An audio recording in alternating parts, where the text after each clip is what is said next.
أعوذ بالله من الشيطان الرجيم بسم الله الرحمن الرحيم وقال ربكم ادعوني أستجب لكم إن الذين يستكبرون عن عبادتي سيدخلون جهنم داخرين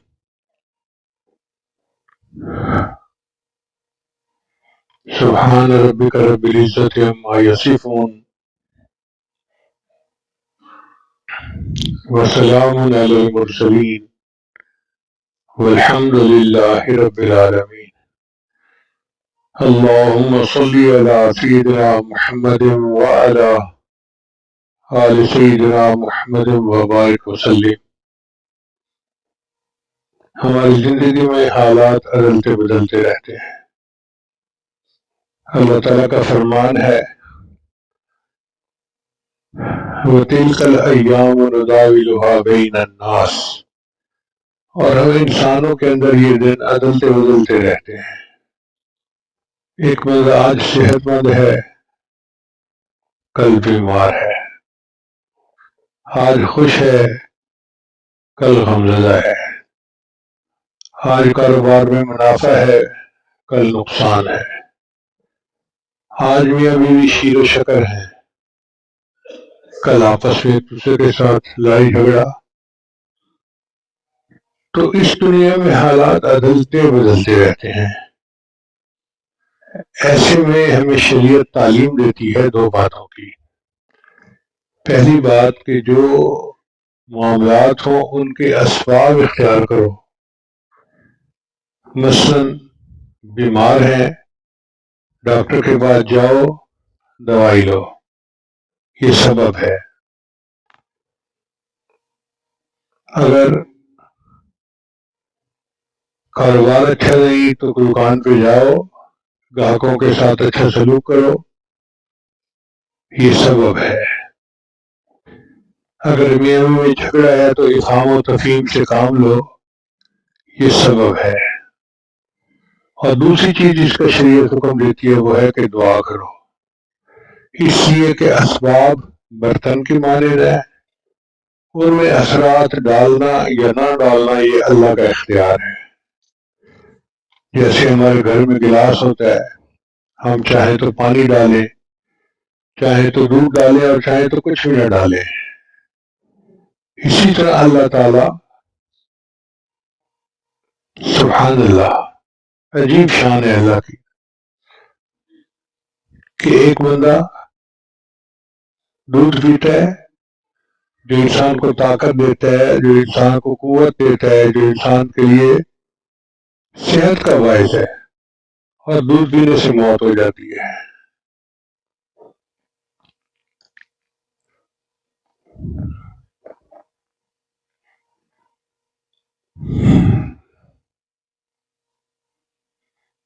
جب تک اللہ تعالیٰ نہ چاہے آگ نہیں جلا سکتی۔ حضرت ابراہیم علیہ السلام کو آگ نے 40 دن نہیں جلایا۔ جب تک اللہ تعالیٰ نہ چاہے پانی نہیں ڈبو سکتا۔ موسیٰ علیہ السلام کی فوج کو پانی نے نہیں ڈبویا۔ تو یہ سب اسباب ہیں اور ان کے اندر اثرات ڈالنا یہ اللہ رب العزت کا کام ہے۔ چنانچہ ایک مرتبہ حضرت موسیٰ علیہ السلام بیمار ہو گئے تو انہوں نے اللہ تعالیٰ سے پوچھا کہ یا اللہ اس کے لیے کوئی مجھے دوا بتا دیجئے۔ رب کریم نے ارشاد فرمایا کہ فلاں درخت کے پتے کھاؤ، شفا ہو جائے گی۔ پتے کھائے، ٹھیک ہو گئے۔ اللہ کی شان کے کچھ دنوں کے بعد پھر وہی عارضہ ہوا۔ تو اب موسیٰ علیہ السلام گئے اور پتے کھائے، فائدہ نہیں ہوا۔ پوچھا یا اللہ آپ کے حکم سے میں نے پتے کھائے تھے تو فائدہ ہوا تھا، اب کھائے ہیں تو فائدہ نہیں ہوا۔ فرمایا میرے پیارے موسیٰ علیہ السلام پتوں میں شفا نہیں ہے، ہم نے ان میں شفا رکھ دی تھی، اس لیے وہ آپ کو مل گئی۔ تو ہم دوائیاں کھاتے ہیں کہ ہمیں شفا مل جائے، مگر ان دوائیوں میں اللہ شفا رکھتے ہیں تو ہمیں ملتی ہے ورنہ نہیں ملتی۔ ہمارے ایک بھائی امیر دین صاحب تھے، وہ شہر کے تبلیغات کے امیر تھے، بہت توکل والے تھے۔ میرا سب چھوٹا بچہ تھا سرمت کی عمر کا، تو میں اپنے استاد کے پاس جو حکیم یاسین صاحب تھے صرف وہاں پڑھا کرتا تھا۔ اب میں بیٹھ کے پڑھ رہا ہوتا تھا، وہ آتے تھے اور پیسے لے کے چلے جاتے تھے۔ ایک دن میں نے پوچھ لیا استاد صاحب سے کہ استاد جی یہ بندہ آتا ہے آپ کو پیسے لے جاتا ہے، کیا مطلب ہے؟ اس نے کہا یہ بیمار ہوتا ہے اور یہ کہتا ہے کہ شفا تو مجھے اللہ نے دینی ہے، یہ میرے پیسے لے لو اور جو غریب تمہارے پاس آئے اس کو مفت میں دوائی دے دینا، مجھے بغیر دوائی کے اللہ شفا دے دے گا۔ اس دنیا میں ایسے توکل والے لوگ بھی گزرے ہیں، وہ دوائی نہیں کھاتے تھے۔ اس کا یہ مطلب نہیں کہ ہم دوائی نہ کھائیں، نہیں ہم نے کھانا ہے، کیونکہ ہم نے پہلے اسباب اختیار کرنے ہیں پھر دعا کرنی ہے، مگر ذہن میں یہ رکھنا ہے کہ شافی الامراض اللہ رب العزت ہی کی ذات ہے۔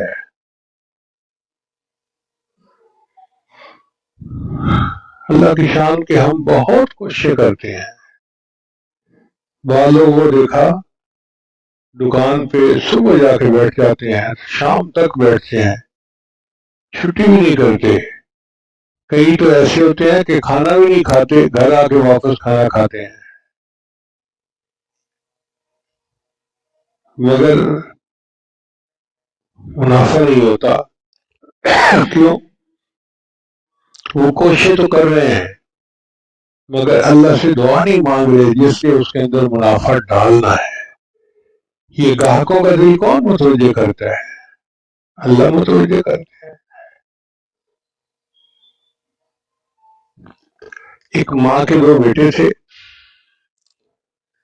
وہ گھر میں کوئی چنا چاٹ بناتی تھی، دونوں کے لیے ایک جیسی۔ ایک بھائی آتا تھا تو شام کو بہت پروفٹ لے کے آتا تھا اور دوسرے کا مال بکتا ہی نہیں تھا۔ بنانے والی بھی ایک ماں ہے، ایک ہاتھ سے بنے ہیں، ایک ذائقہ، ہر چیز ایک کو گاہک بہت آتے ہیں دوسرے کو آتے ہی نہیں۔ یہ کون بھیجتا ہے؟ اللہ بھیجتا ہے۔ اب ہم سمجھتے ہیں کہ جی ہم محنت کریں گے تو گاہک زیادہ آئیں گے۔ بھئی ہماری محنت ایک حد تک ہوتی ہے، اثرات اس کے اندر اللہ رب العزت ڈالتے ہیں۔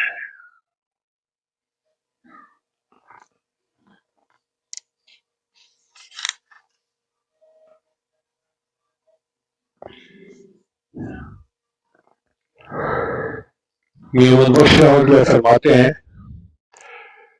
مالی دا کم پھل پانی دینا تے بھر بھر مشکاں پاوے۔ مالی کا کیا کام ہے؟ وہ پانی بھر بھر کے ڈالتا ہے درخت کو، پودے کو۔ مالی دا کم پانی دینا تے بھر بھر مشکاں پاوے تے مالک دا کم پھل پھول لانا لاوے یا نہ لاوے۔ یہ تو اللہ کا اختیار ہے نا کہ پھل پھول تو اس نے لگانے ہوتے ہیں۔ کسان اپنی پوری محنت کرتا ہے مگر پھل پھول اللہ لگاتا ہے، اس لیے متوجہ اللہ تعالیٰ کی طرف آنا چاہیے۔ دعا صرف ہماری ضرورت ہی نہیں، بندگی کے اظہار کا ایک بہترین طریقہ ہے۔ چنانچہ بندہ اللہ کے سامنے روئے دھوئے، یا اللہ میں تیرا مردہ ہوں، تیرا بندہ ہوں، عاجز ہوں، مسکین ہوں، تو میرا پروردگار ہے، اے اللہ تو میری اس دعا کو قبول فرما لے۔ خالق میں اور مخلوق میں بڑا فرق ہے۔ مخلوق سے مانگو ایک دفعہ دے دیں گے، دوسری دفعہ مانگو کرنی کترائیں گے، تیسری دفعہ مانگو ملنے سے انکار کر دیں گے، بہانے بنا لیں گے، اور پھر مانگو تو کہیں گے یار کیا تو ہر وقت مانگتا ہی رہتا ہے۔ اللہ کی شان جدا ہے، اللہ سے ایک دفعہ مانگو وہ دیتا ہے، دوسری دفعہ مانگو وہ دیتا ہے، تیسری مرتبہ مانگو دیتا ہے۔ جو بھی مانگو اللہ دیتا ہے، بلکہ جو بندہ اللہ ہی سے مانگے، کسی اور سے نہ مانگے، اللہ اس کو اپنا ولی بنا لیتا ہے۔ اللہ فرماتا ہے یہ میرا ولی ہے، میرے علاوہ کسی سے مانگتا ہی نہیں ہے۔ دنیا والوں سے تھوڑا مانگو تو ناراض، زیادہ مانگو تو ناراض۔ ایک صاحب نے کسی وزیر کو کہا جی مجھے 1 روپیہ دے دو، خفا ہو گیا، تو نے مجھے کیا سمجھا ہوا ہے، 1 روپیہ مجھ سے مانگتا ہے۔ ایک صاحب نے کسی کو کہا جی کہ مجھے 1 کروڑ روپیہ دے دے، وہ ناراض، تو میرے سے مذاق کرتا ہے۔ تھوڑا مانگو تو ناراض، زیادہ مانگو تو ناراض۔ اللہ کی شان جدا ہے، اللہ سے تھوڑا مانگو دیتا ہے۔ حتیٰ کہ نبی نے فرمایا تم جوتے کا ٹوٹا ہوا تسمہ بھی اپنے رب سے مانگو، اللہ وہ بھی دیتا ہے، اور زیادہ جتنا مانگو اللہ وہ بھی دیتا ہے۔ ایک دفعہ عرفات کے میدان میں وقوف عرفہ میں ہم دعائیں کر رہے تھے، تو ایک لاہور کا نوجوان تھا، اس نے اللہ سے دعا مانگی، یا اللہ دے مجھے 900 کروڑ روپیہ۔ نہیں، ایک بوڑھے نے دعا مانگی، یا اللہ دے مجھے 900 کروڑ روپیہ۔ تو ایک نوجوان نے کہا بابا جی اتنے؟ کہتے پتر پریشان نہ ہو، تیرے کو نہیں مانگے رب کو مانگے نے، تو کیوں پریشان ہوتا ہے، میں نے اللہ سے مانگے ہیں۔ تو اللہ سے مانگو، جتنے مانگو اس کے خزانے اتنے بڑے ہیں کہ اگر ساری مخلوق اکٹھی ہو جائے، انسان اور جن، آدم علیہ السلام سے لے کر قیامت تک آنے والا آخری انسان، بچے بوڑھے، اور سب اپنی مرضی کی اللہ سے دعا مانگے، اللہ اس پر قادر ہے ان سب کو عطا کر دے۔ اور اللہ کے خزانے میں اتنی کمی بھی نہیں آتی، جتنا سوئی کو سمندر میں ڈبو کے نکالے تو سمندر کے پانی میں کمی آتی ہے۔ جب اتنا بڑا ہے اور اس کے خزانے اتنے بڑے ہیں تو پھر ہمیں پریشان ہونے کی کیا ضرورت ہے۔ اسی قرآن مجید نے ہمیں حکم دیا، وقال ربکم، اور کہا تمہارے پروردگار نے۔ اب اس میں نہ مومن اور کافر کا فرق ہے، نہ نیک اور بد کا فرق ہے۔ یہ نہیں کہا کہ ایمان والوں دعا مانگو، کافر بھی مانگ سکتا ہے، اس لیے کہ ان کا رب بھی اللہ ہے۔ نیک اور بد کا فرق نہیں کہ نمازی ہو تم دعا مانگو، جبے والوں پگڑیوں والوں تم دعا مانگو، نہیں، پینٹ شرٹ والے مانگے، جو مرضی مانگے، ہیں تو اللہ کے بندے نا۔ تو قوم کی ضمیر سب کے لیے ہے، ہر انسان، جو انسان ہے، نیک ہے، بد ہے، مومن ہے، کافر ہے، سب کے لیے اللہ کا حکم ہے۔ وقال ربکم، اور فرمایا تمہارے رب نے، ادعونی، مجھ سے دعا مانگو، استجب لکم، میں تمہاری دعا کو قبول کروں گا۔ اب اللہ کا وعدہ کسی صرف نیک کے ساتھ نہیں ہے، داڑھی والے کے ساتھ نہیں ہے، ہر ایک کے ساتھ ہے۔ حتیٰ کہ کوئی شرابی ہے، زانی ہے، ڈاکو ہے، چور چکار ہے، جو مرضی ہے مانگے گا اللہ قبول فرمائیں گے۔ بلکہ نبی علیہ السلام نے ارشاد فرمایا کہ من لم یدع اللہ غضب علیہ، جو بندہ اللہ سے دعا نہیں مانگتا اللہ اس سے ناراض ہوتے ہیں۔ یعنی اللہ تعالیٰ بندے سے ناراض ہوتے ہیں کہ یہ مجھ سے کیوں نہیں مانگتا۔ مانگنے سے بندے کی عاجزی ظاہر ہوتی ہے اور اللہ کی کبریائی ثابت ہوتی ہے، اللہ کو یہ بات اچھی لگتی ہے، اس لیے اللہ فرماتے ہیں کہ اے میرے بندے تو مجھ سے مانگ۔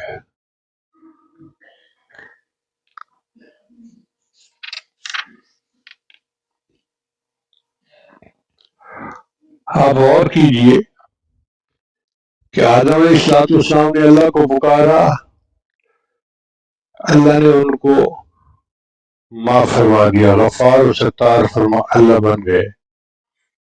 نوح علیہ السلام نے مظلومیت کے عالم میں اپنے رب کو پکارا تو رب کو احکم الحاکمین پایا۔ حضرت یونس علیہ السلام نے مچھلی کے پیٹ کے اندر رب کو پکارا تو رب کو اپنا نجات دہندہ پایا۔ حضرت موسیٰ علیہ السلام نے دریا کے کنارے راستے کی خاطر اپنے رب کو پکارا تو رب کو معاون اور مددگار پایا۔ حضرت ایوب علیہ السلام نے اپنی شدید بیماری کی حالت میں رب کو پکارا تو ان کو شافی الامراض پایا۔ حضرت ابراہیم علیہ السلام نے نمرود کی آگ کے اندر رب کو پکارا تو رب کو اپنا مشکل کشا پایا۔ بی بی حاجرہ نے مکہ کی سرلاخ وادیوں میں اپنے رب کو پکارا پانی کی خاطر تو رب کو اپنا حاجت روا پایا۔ اللہ نے زمزم کا کنواں جاری فرما دیا۔ حضرت موسیٰ علیہ السلام نے مدین شہر کے قریب ٹھکانے کی خاطر اپنے رب کو پکارا تو رب کو ملجا اور ماوا پایا۔ حضرت یوسف علیہ السلام نے جیل کے اندر سے اپنے رب کو پکارا تو رب کو اپنا نجات دہندہ پایا۔ حضرت زکریا علیہ السلام نے انتہائی بڑھاپے کی حالت میں اولاد کی خاطر رب کو پکارا تو رب کو مجیب الدعوات پایا۔ حضرت یعقوب علیہ السلام نے انتہائی کرب کی حالت میں اپنے بیٹے کی واپسی کی خاطر رب کو پکارا تو رب کو حاجت روا پایا۔ نبی علیہ السلام نے بدر اور حنین کے میدانوں میں مدد کے لیے اپنے رب کو پکارا تو رب کو اپنا ناصر اور مددگار پایا۔ صحابہ کرام نے افریقہ کے جنگلوں میں شیروں اور درندوں کے سامنے حفاظت کی خاطر اپنے رب کو پکارا تو رب کو اپنا محافظ اور نگہبان پایا۔ اس کا مطلب یہ کہ جس نے بھی رب کو پکارا ہے رب نے نہ یہ صرف کے پکار کو سنا ہے بلکہ ان کی دعاؤں کو قبول بھی فرمایا ہے۔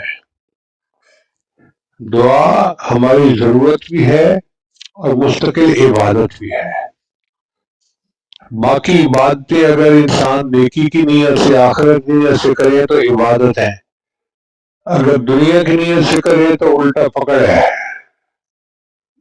دعا کی شان جدا ہے۔ دعا انسان دنیا کے لیے مانگے تو بھی عبادت ہے۔ مثلا ایک بندہ اپنے کاروبار کے لیے دعا مانگے تو دنیا مانگ رہا ہے نا، وہ بھی عبادت ہے۔ ایک باپ اپنی بیٹی کی رشتے کے لیے دعا مانگتا ہے، دنیا کا کام ہے مگر یہ بھی عبادت ہے۔ تو دعا عبادت ہے۔ نبی اسلام نے ارشاد فرمایا الدعاء هو العبادہ، دعا تو عبادت ہے۔ جامع ترمذی کی روایت ہے۔ اور ایک مرتبہ نبی اسلام نے فرمایا الدعاء مخ العبادہ، دعا عبادت کا مغز نچوڑ ہے۔ جیسے کوئی ہوتا ہے نا ملائی ہوتی ہے دودھ کی، نچوڑ ہوتا ہے اس کا، ایسے فرمایا کہ دعا تو عبادت کی بھلائی ہے، یوں سمجھے۔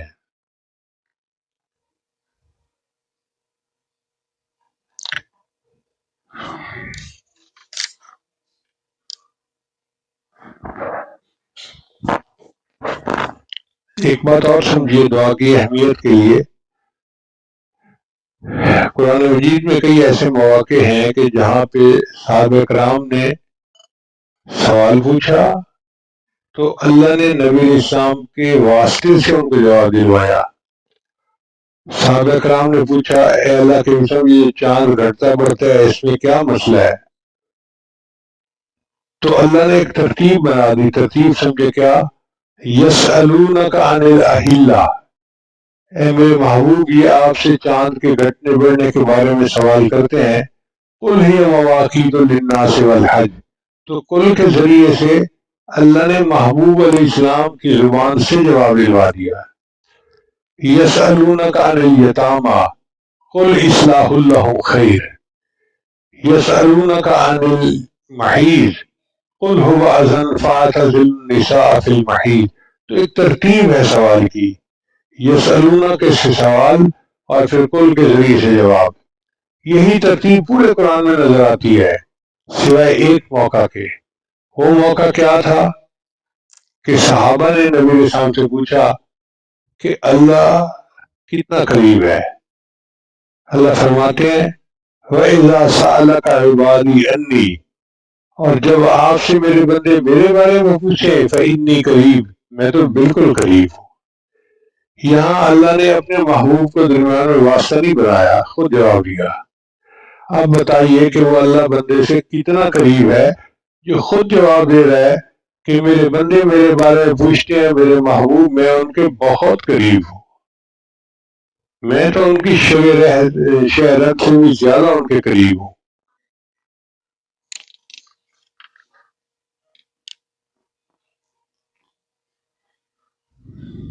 نبی اسلام نے ارشاد فرمایا لیس شیء اکرم علی اللہ من الدعاء، اللہ تعالیٰ کے ہاں دعا سے افضل کوئی اور چیز نہیں۔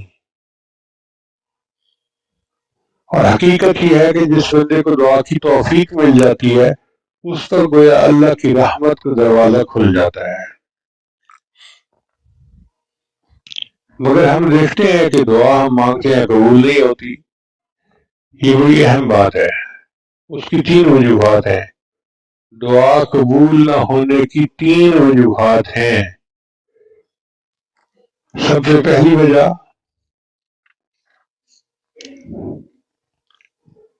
کہ بندہ جلد بازی کرتا ہے، دعا مانگتا ہے اور دوسرے دن کہتا ہے جی میری تو دعا قبول نہیں ہوئی۔ اور حدیث مبارکہ میں ہے کہ جب بندہ یہ کہہ دیتا ہے نا میری دعا قبول نہیں ہوئی، اللہ فیصلہ کر دیتے ہیں اب میں نے تیری دعا کو قبول نہیں فرمانا۔ یہ تو وہی بات ہے نا کہ ایک بچے نے بادام کھایا اور اپنے بازو کو دیکھنے لگا بھی میں موٹا تو نہیں ہوا۔ کوئی بادام کھانے کے بعد بازو موٹا تھوڑا ہوگا۔ ہمارا حال وہی ہے، صبح دعا مانگی، شام کو کہا دعا مانگی تھی قبول نہیں ہوئی۔ تو یہ جو جلد بازی ہے یہ دعا کی رد ہونے کا باعث بنتی ہے۔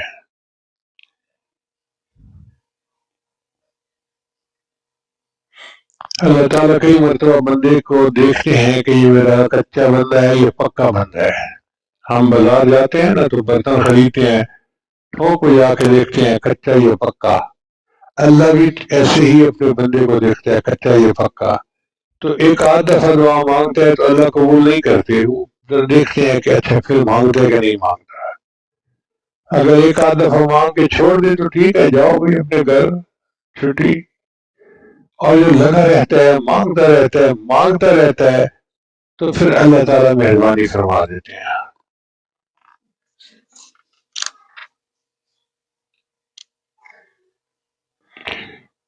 حدیث مبارکہ میں نبی صاحب نے ارشاد فرمایا والذی نفسی بیدہ، قسم ہے اس پروردگار کی جس کے قبضے قدرت میں میری جان ہے، ان العبد لیدعو اللہ، ایک بندہ اللہ کو پکارتا ہے، وہو علیہ غضبان، اور اللہ اس سے ناراض ہوتا ہے۔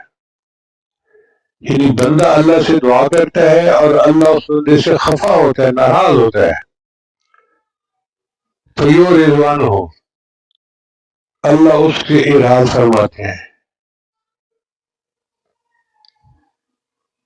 پھر وہ مانگتے ہیں دعا، پھر اللہ اراض فرماتے ہیں، پھر وہ دعا مانگتا ہے، پھر اللہ اراض فرماتے ہیں، پھر اللہ اپنے فرشتوں کو فرماتے ہیں یہ بندہ بھی عجیب ہے، بار بار دعا مانگتا ہے، میں اس کی دعا کو قبول نہیں کر رہا اور یہ میرا در چھوڑتا ہی نہیں ہے۔ حدیث میں آتا ہے کہ اللہ ان فرشتوں کو گواہ بنا کر کہتے ہیں کہ میرے فرشتوں گواہ رہنا، مجھے اس بندے کے بار بار مانگنے سے حیا آتی ہے، میں اس کی دعا کو قبول کرتا ہوں۔ جو پروردگار اتنا عظیم ہو کہ اپنے بندوں کی دعاؤں کو قبول فرماتا ہو تو ہمیں کیوں جلد بازی کرنے کی کوئی ضرورت نہیں۔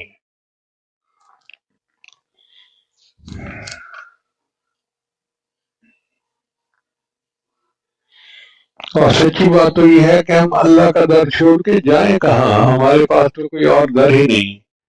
ایک ہوتا ہے روٹی کا سوال کرنے والا، ایک دروازے سے ملے وہ دوسرے پہ چلا جاتا ہے، دوسرے نہ ملے تیسرے پہ چلا جاتا ہے، تیسرے سے نہ ملے اس کے پاس 100 دروازے ہیں، وہ جہاں چاہے چلا جائے۔ ہمارا مسئلہ جدا ہے، ہمارے پاس تو در ہی ایک ہے، ہم اس کو چھوڑ کے کہاں جا سکتے ہیں۔ کہتے ہیں کہ ایک نابینا فقیر تھا، مانگتا مانگتا جا رہا تھا، ایک بڑا دروازہ آیا، اس نے بڑی صدا لگائی، کوئی آگے سے جواب نہیں کہ معاف کر دو یا چلے جاؤ. کہنے لگے یہ کس کا دروازہ ہے جو آگے سے کوئی جواب ہی نہیں دیتا؟ تو ایک بچے نے کہا بابا یہ تو مسجد کا دروازہ ہے.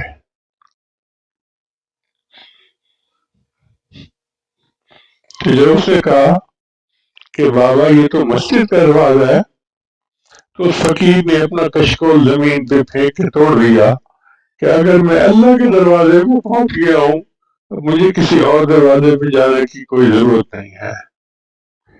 اس یقین کے ساتھ ہم مانگیں گے تو یقیناً اللہ تعالیٰ ہماری دعاؤں کو قبول فرمائیں گے.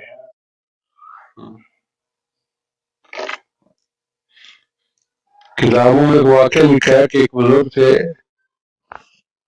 وہ حج پہ جاتے تھے، انہوں نے کہیں 40 حج کیے، اور جب وہ احرام باندھ کے لبیک پڑھتے تو جواب آتا لا لبیک. ایک دفعہ بیٹا بھی ساتھ تھا،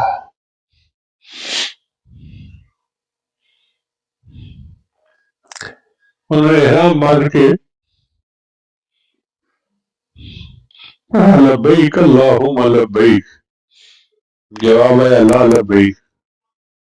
بیٹے نے بھی سن لیا، بیٹے نے کہا ابو واپس چلے، جب لبیک قبول نہیں تو پھر اب آگے جانے کا کیا فائدہ؟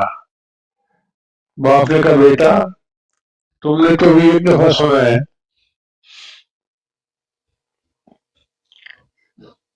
میں نے 40 حج کیے، 40 مرتبہ لبیک پڑھا اور میں نے لا لبیک سنا، اب تو مجھے بتا کہ میں اس در کو چھوڑ کے کہاں جاؤں؟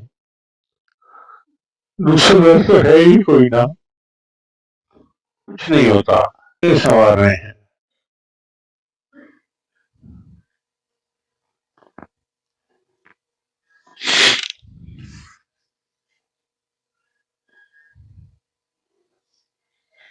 وہ ایک سجدہ جسے تو گراں سمجھتا ہے، 1000 سجدوں سے دیتا ہے آدمی کو نجات. ایک اللہ کے در پہ جھکنا سیکھ لیں، در در کے اوپر جھکنے سے ہماری جان چھوٹ جائے گی، اللہ ہمارے کام سنوار لیں گے.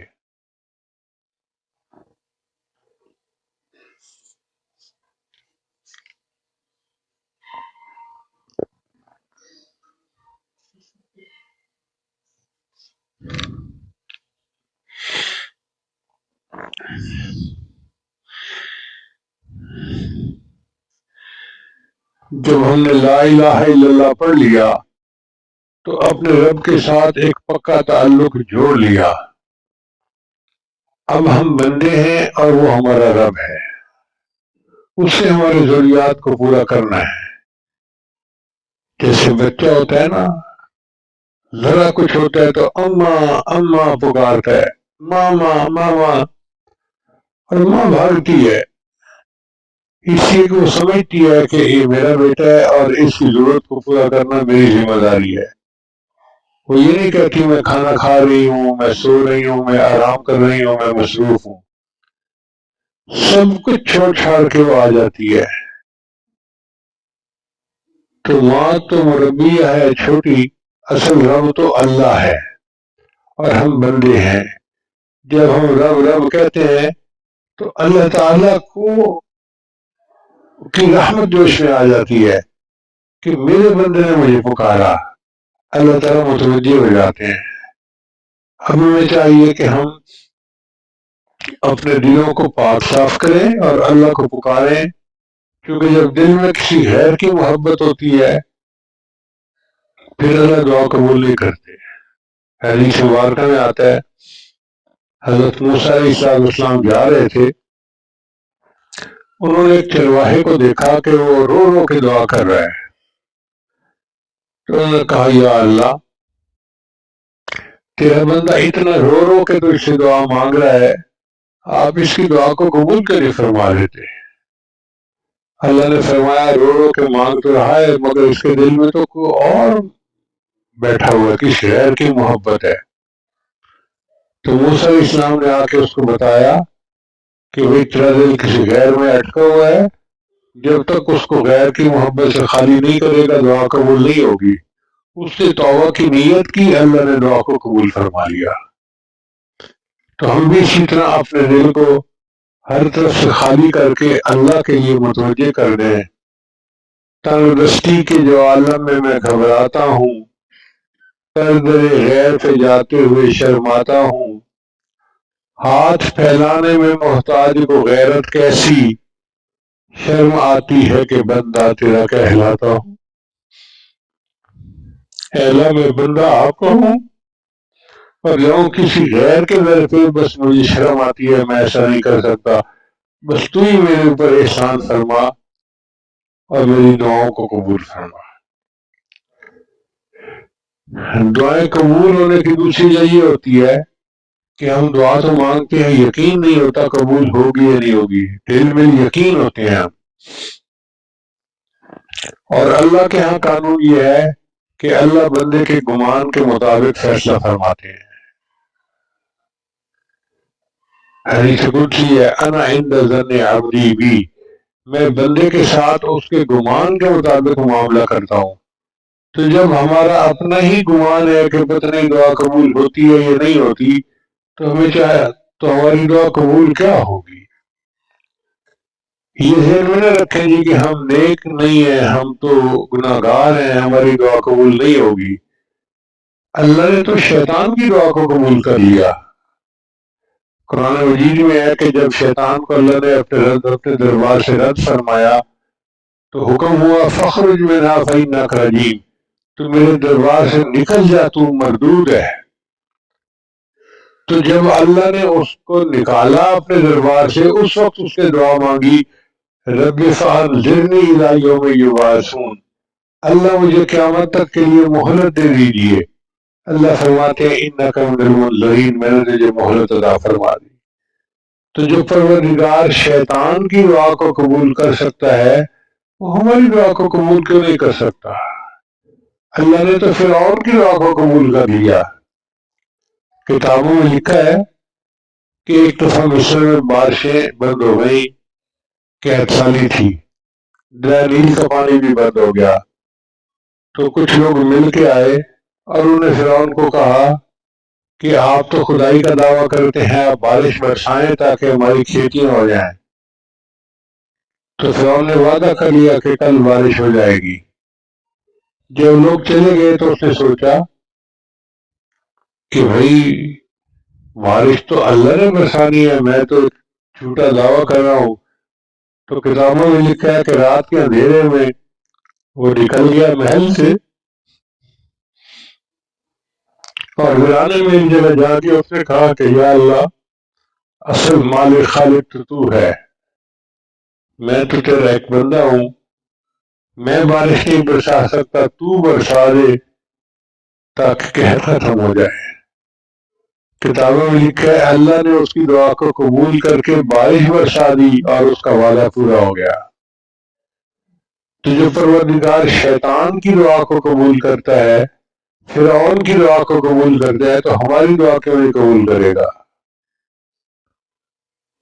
ہم ہیں گناہ گار ہیں، توبہ کرنی چاہیے، مگر یقین کے ساتھ مانگنی چاہیے دعا کہ ہم مانگ رہے ہیں۔ جب اللہ نے توفیق دے دی تو دینا تھا تو توفیق دی، اگر اللہ نے نہ دینا ہوتا تو توفیق ہی نہ دیتا۔ شیطان کے دھوکے میں نہیں آنا چاہیے کہ یہ تو فلاں ہے اور فلاں ہے، تیری دعا کیسے قبول ہو سکتی ہے؟ یقیناً دعا قبول ہو سکتی ہے، اللہ کا وعدہ ہے اور اللہ اپنے وعدے میں سچے ہیں۔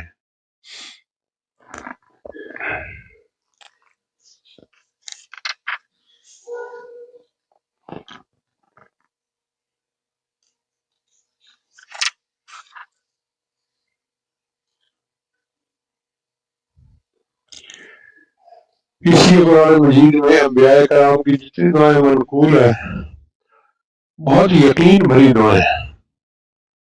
ابراہیم علیہ السلام نے دعا مانگی تو فرمایا عسیٰ اللہ اکون بدعاء ربی شقیہ، مجھے یقین ہے کہ میں اپنے پروردگار سے دعا مانگ کر محروم نہ رہوں گا۔ ایک جگہ فرماتے ہیں ان ربی لسمیع الدعاء، میرا رب دعاؤں کو سننے والا ہے۔ دوسرے موقع پر فرماتے ہیں انک انت السمیع العلیم۔ حضرت زکریا علیہ السلام بوڑھے ہو گئے تھے، انہوں نے اللہ سے اولاد مانگی تو یوں کہا رب ہب لی من لدنک ذریۃ طیبہ انک سمیع الدعاء۔ ایسا یقین توقع ہے ان دعاؤں سے جس کی وجہ سے یہ دعائیں اللہ نے قبول فرما دی۔ تو یقین ہونا چاہیے کہ دعا قبول ہوگی۔ ہم سے تو چھوٹا بچہ اچھا، بچوں کو یقین ہوتا ہے۔ ایک علاقے میں قحط سالی تھی تو اعلان ہوا کہ بھئی نماز استسقاء کے لیے آ جاؤ، یہ نماز پڑھتے ہیں نا بارش کے لیے، تو سب لوگ بارش کے لیے اپنے شہر سے باہر نکلے تو ایک بچہ چھتری لے کے جا رہا تھا۔ تو کسی نے پوچھا کہ بھئی چھتری کیوں لے کے جا رہے ہو؟ کہنے لگا ہم نے دعا مانگنی ہے تو بارش ہو جانی ہے تو واپسی چھتری کی ضرورت پڑے گی۔ یعنی ایک چھوٹے بچے کو اتنا یقین تھا کہ ہم دعا مانگنے جا رہے ہیں، بارش ہوگی تو ہم دعا مانگنے کے بعد پھر چھتری لے کے واپس آئیں گے۔ دعا قبول ہونے کی تیسری وجہ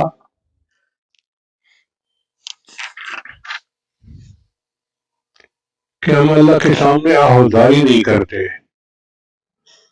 چنانچہ دیکھیں ہم دعا مانگتے ہیں، جس طرح صبح ایک افسر آ کے اپنے دفتر میں کام سے لگاتے ہیں نا، الیکٹریشین کو کہتے ہیں تم یہ کر دینا، پلمبر کو کہتے ہیں تم یہ کر دینا، فلاں کو کہتے ہیں تم یہ کر دینا، ڈرائیور کو کہتے ہیں تم یہ کر دے، کام ذمہ لگاتا ہے۔ ہم دعا اس طرح سے مانگتے ہیں اللہ میری بیٹی کا رشتہ آ جائے، میرا بیٹا پاس ہو جائے، جاب مل جائے میرے بیٹے کو، فلاں ہو جائے۔ بھئی اللہ کو کام ذمہ نہ لگاؤ، اللہ سے دعا مانگو۔ دعا مانگنا اور ہوتا ہے، کام ذمہ لگانا اور ہوتا ہے۔ اسی دعا میں آہوزاری کرنا، رونا دھونا یہ مطلوب ہے۔ اللہ تعالیٰ فرماتے ہیں وَلَقَدْ أَرْسَلْنَا إِلَىٰ أُمَمٍ مِّن قَبْلِكَ فَأَخَذْنَاهُم بِالْبَأْسَاءِ وَالضَّرَّاءِ لَعَلَّهُمْ يَتَضَرَّعُونَ۔ اور تحقیق ہم نے آپ سے پہلی امتوں کی طرف رسول بھیجے، پھر ہم نے ان کو پکڑا تنگی اور بیماری کے ساتھ تاکہ وہ ہمارے سامنے گر گڑائیں۔ اب دیکھیں آج ہمارے ملک کے حالات بھی اسی طرح ہیں، تنگی اور تنگ دستی نے گھیرا ہوا ہے۔ اللہ چاہتے ہیں کہ میرے بندے گڑ گڑائے، لیکن ہم گڑ گڑا کے اللہ سے نہیں مانگتے، نعرے لگاتے ہیں اس کے خلاف اس کے خلاف، باتیں کرتے ہیں گھنٹوں، رب سے نہیں مانگتے جس نے حالات کو ٹھیک کرنا ہے۔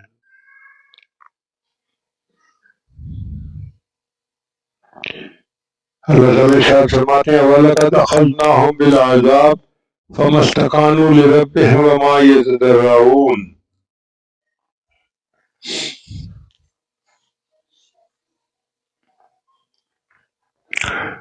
اور ہم نے ان کو عذاب میں گرفتار کیا، پس نہ تو انہوں نے رب کے سامنے عاجزی کی اور نہ ہی وہ گڑ گڑائے۔ یہ جو رونا اور گڑ گڑانا ہے یہ دعا کی اصل روح اور جان ہے۔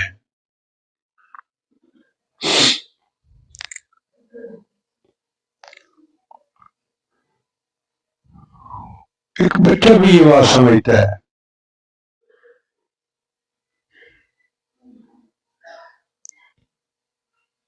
ہمارے گھر میں ایک بچہ ہے محمد واسع، وہ چونکہ کثرت سے اللہ اللہ کہتا ہے تو میں اس کو پیار سے اللہ بندہ کہتا ہوں۔ اس کو یہ راز پتہ ہے، وہ اپنی ماں سے کوئی چیز ایک دفعہ مانگتا ہے نا تو ماں کہتی ہے نہیں دینا، تو وہ رونا شروع کر دیتا ہے، اور جب دیکھتے ہیں کہ رونا شروع نہیں دے تو لیٹ جاتا ہے۔ اب جب وہ لیٹتا ہے اور ہاتھ پاؤں مارتا ہے تو سارے اٹھ کھڑے ہوتے ہیں، دو دو جو دے دو، اس کو لینے کا طریقہ آتا ہے۔ تو ایک بچے کو طریقہ آتا ہے اور ہمیں اللہ سے لینے کا طریقہ نہیں آتا۔ ہم بھی کبھی تنہائی میں روئے دھوئیں لوٹ پوٹ ہوں اللہ کے سامنے، اللہ تیرے سوا کوئی نہیں، تو ہمارے کام سنوار دے، تو یقیناً اللہ کام سنوار دیں گے۔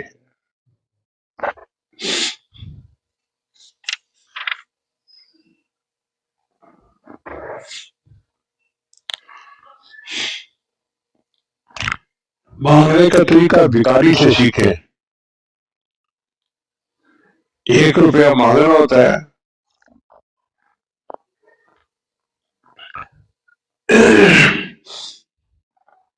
اس کے کپڑے بھی پھٹے ہوئے پہنے ہوتے ہیں، اور جب مانگتا ہے تو ہاتھ بھی ایسے ہل رہے ہوتے ہیں، اور آواز بھی بڑی عاجزی والی ہوتی ہے، اور ایسے یعنی الفاظ استعمال کرتے ہیں کہ بندے کا دل پسیج جائے، متوجہ ہو جائے. جس نے 1 روپیہ اللہ ہم سے مانگنا ہے وہ اتنی عاجزی دکھا رہا ہے. ہم نے تو اللہ سے اللہ کو مانگنا ہے، ہمیں کتنی عاجزی کرنی چاہیے. تو جس طرح مانگنے کی ضرورت ہے ہم نہیں مانگتے، اس لیے پھر دعائیں قبول نہیں ہوتی.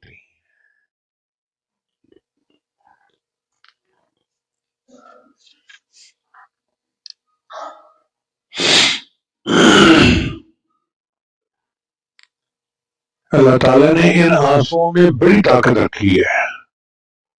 نبی اسلام نے ارشاد فرمایا کہ مومن کا ایک آنسو جہنم کی آگ کے سمندروں کو بجھا دیتا ہے.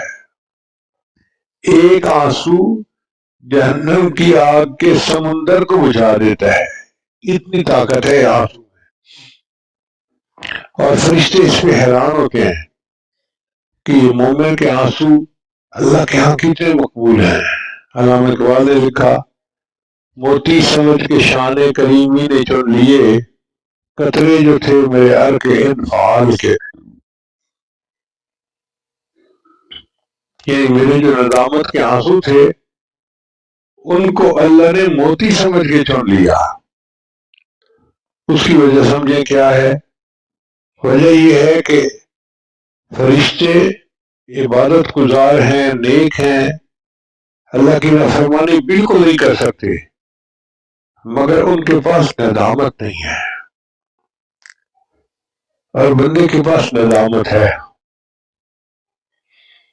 تو جب بندہ ندامت کے آنسو بہاتا ہے تو یہ آنسو عرش کے اوپر کی دنیا کے لیے ایک امپورٹنٹ چیز کی مانند ہے.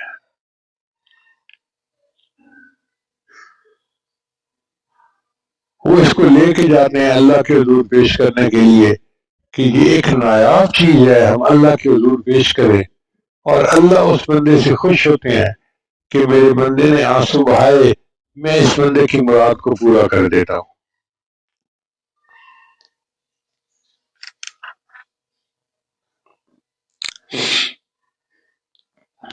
محمد بخش رحمۃ اللہ فرماتے ہیں،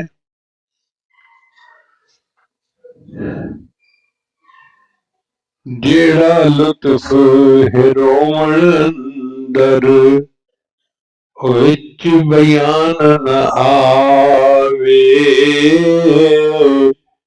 جیڑا لطف ہے رومن اندر وچ بیان نہ آوے، رونا دل دی میل اتارے، نال رٹھڑے یار مناوے، رب دی یاد چ روون والا کدی دوزخ وچ نہ جاوے. جو اللہ کی محبت میں روتا ہے، دعا مانگتے ہوئے روتا ہے، اللہ اس کو جہنم میں نہیں بھیجیں گے. رونے سے بات سنورتی ہے. کہتے ہیں کہ صلاح الدین ایوبی ایک دفعہ بڑا پریشان تھا. اسے اطلاع ملی کہ دشمن کے بحری بیڑے آ رہے ہیں، تو بیت المقدس کی حفاظت کے لیے وہ فکر مند تھا. تو رات آئی تو بیت المقدس میں گیا، اور وہاں جا کے اس نے خوب رو کے اللہ سے دعا مانگی. جب فجر کی نماز پڑھ کے باہر نکلا تو اس کو ایک اللہ والا ملا جس کے چہرے پہ بڑا نور تھا. تو صلاح الدین ایوبی نے سوچا کہ میں اس سے دعا کرواتا ہوں. تو صلاح الدین ایوبی نے سلام کیا اور کہا کہ حضرت دعا کرو، مسلمانوں کے لیے مشکل وقت ہے اور دشمن کا بحری بیڑا آ رہا ہے۔ وہ بھی کوئی صاحب نظر تھے، انہوں نے سمجھ لیا، پہچان لیا، تو انہوں نے کہا صلاح الدین ایوبی، تیرے رات کے آنسوں نے دشمن کے بحری بیڑے کو ڈبو دیا۔ اور واقعی کچھ دنوں بعد خبر آئی کہ دشمن کا بحری بیڑا راستے میں ڈوب چکا تھا۔ تو ہمیں بھی چاہیے کہ ہم اللہ سے مانگیں اور رو کے مانگیں تاکہ شرائط دعا کی پوری ہو اور اللہ ہماری دعاؤں کو قبول فرما لے۔ اگر آپ غور فرمائیں تو ہمارا اولین سرمایہ رونا دھونا ہی ہے۔ بچہ جب دنیا میں آتا ہے تو اس کے پاس کیا ہوتا ہے؟ نہ لباس اپنا، نہ کھانا اپنا، نہ مکان اپنا، کچھ بھی اپنا نہیں ہوتا، لیکن رونا اس کے پاس اپنا ہوتا ہے۔ اس کو کوئی ضرورت ہوتی ہے، وہ رو پڑتا ہے، بتا بھی نہیں سکتا، بول بھی نہیں سکتا، کچھ ہوا رو پڑتا ہے۔ اب ماں سوچتی ہے کیوں رو رہا ہے، دودھ کی ضرورت ہے، دودھ دے دیتی ہے، رو پڑتا ہے کیوں، اس کو سردی لگ رہی ہے، اس کو کپڑے پہنا دیتی ہے، رو پڑتا ہے کیوں رو رہا ہے، سونا چاہتا ہے، بستر کا انتظام ہو جاتا ہے۔ جو اس کی ضرورت ہوتی ہے وہ صرف رونا جانتا ہے اور بولنا بھی نہیں جانتا، مانگنا بھی نہیں جانتا، کہنا بھی نہیں جانتا۔ اس کے رونے سے اس کی ماں اس کی ہر ضرورت کو پورا کر دیتی ہے۔ یہاں سے علماء نے نقطہ نکالا کہ اے بندے، جب تو رونا جانتا تھا اللہ تیرے ہر کام کو پورا کر دیتے تھے، تو نے رونے کو بھلا دیا، اللہ نے تیرے کاموں کو اٹکا دیا۔ تو ہم اللہ سے رو رو کے دعائیں مانگیں اس یقین کے ساتھ کہ ہماری دعائیں قبول ہوں گی۔ میری دعا ہے کہ اللہ تعالیٰ سب لوگوں کی نیک مرادوں کو اپنی رحمت سے پورا فرما دے۔ وآخر دعوانا ان الحمد للہ رب العالمین۔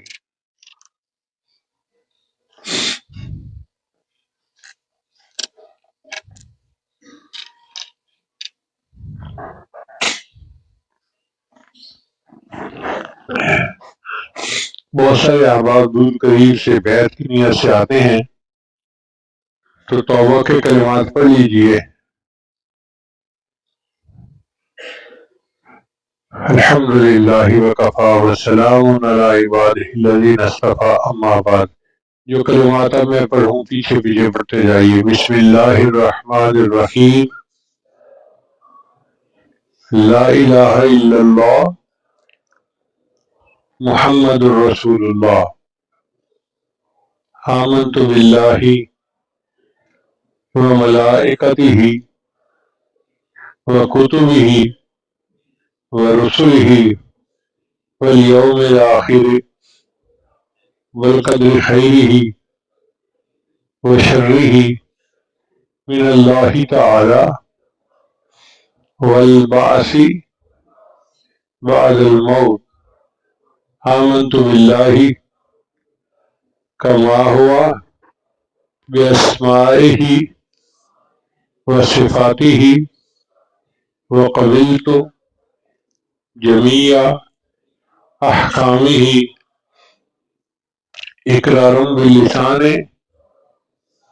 وتصدیق بالقلب، اشہد ان لا الہ الا اللہ واشہد ان محمدا عبدہ ورسولہ، استغفر اللہ ربی من کل ذنب واتوب الیہ برحمتک یا ارحم الراحمین۔ ان کلمات کو پڑھنے سے ہم بیعت ہو چکے ہیں تو بتائے ہو چکے ہیں۔ چند معمولات ہیں جن کو باقاعدگی کے ساتھ کریں گے تو اللہ تعالیٰ دل کو منور کریں گے۔ انہیں پہلا عمل ہے 100 مرتبہ استغفار صبح شام پڑھنا، دوسرا ہے 100 مرتبہ درود شریف صبح شام پڑھنا، تیسرا ہے قرآن مجید کی تلاوت روزانہ کرنا، ایک پارہ پڑھے آدھا پارہ پڑھے مگر پڑھے ضرور، چوتھا ہے چلتے پھرتے ہر وقت دل میں اللہ کو یاد کرنا، ہتھکار ول دل یار ول، اور پانچواں ہے مراقبہ کرنا۔ مراقبہ جو ہے وہ تمام معاملات کا لب لباب اور نچوڑ ہے۔ طریقہ بہت آسان ہے۔ جب نماز پڑھ کے فارغ ہوں تو تھوڑی دیر کے لیے اللہ سے لو لگا کے بیٹھیں کہ اللہ کی رحمت آ رہی ہے، دل میں سما رہی ہے، دل کی ظلمت اور سیاہی دور ہو رہی ہے، اور میرا دل اللہ اللہ اللہ بول رہا ہے اور میں سن رہا ہوں۔ انشاءاللہ جب آپ 15-20 منٹ صبح شام مراقبہ کریں گے، آپ کے دل میں اللہ کی محبت بڑھے گی، آپ خود گواہی دیں گے۔ دعا ہے اللہ سب کو اپنے مقبول بندوں اور بندیوں میں شامل فرمائے۔